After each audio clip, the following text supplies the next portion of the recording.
இன்றைக்கி மத்தியானம் lunch white rice, cauliflower வறுவல், இந்த கரை பண்ணாங்கன்னு சொல்லுவோமே அது பாசிப்பருப்பு கடைசல் மாதிரி தான். அது இந்த துவையல், கோவக்காய் துவையல் இன்னைக்கு.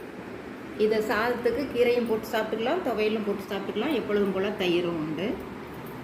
இது காலிஃப்ளவர் நல்லா பொடியாக அரிஞ்சுக்கிட்டு அதை எண்ணெயிலேயே கொஞ்சமாக உப்பு போட்டு வதக்கிக்கணும் வேகிற அளவுக்கு. அதுக்கப்புறம் ஒரு தக்காளி, ஒரு 2 வெங்காயம், ஒரு பூண்டு, சோம்பு கொஞ்சமாக போட்டு அரைச்சி அதில் பிரட்டிடணும். போட்டு மஞ்சத்தூள் போட்டுடணும், உப்பு இதெல்லாம் போட்டு அப்படியே ஃப்ரை பண்ணி எடுத்து வச்சுக்கிட்டாச்சு. தண்ணியே ஊற்றாமல் ஃப்ரை பண்ணது அது. கீரை கூட்டு எப்பொழுதும் போல தான். பாசிப்பருப்பும் கீரையும் ஒன்றா வேக வச்சிடணும் கொஞ்சமாக உப்பு போட்டு. அதுக்கப்புறம் தேங்காய், பச்சை மிளகாய், பூண்டு, ஜீரகம் இதெல்லாம் அரைச்சிட்டு அதில் கலந்துடணும். கலந்துட்டு உப்பும் போட்டுடணும். போட்டு நல்லா ஒரு கொதிக்க வச்சு தாளித்து கொட்டிட வேண்டியது தான்.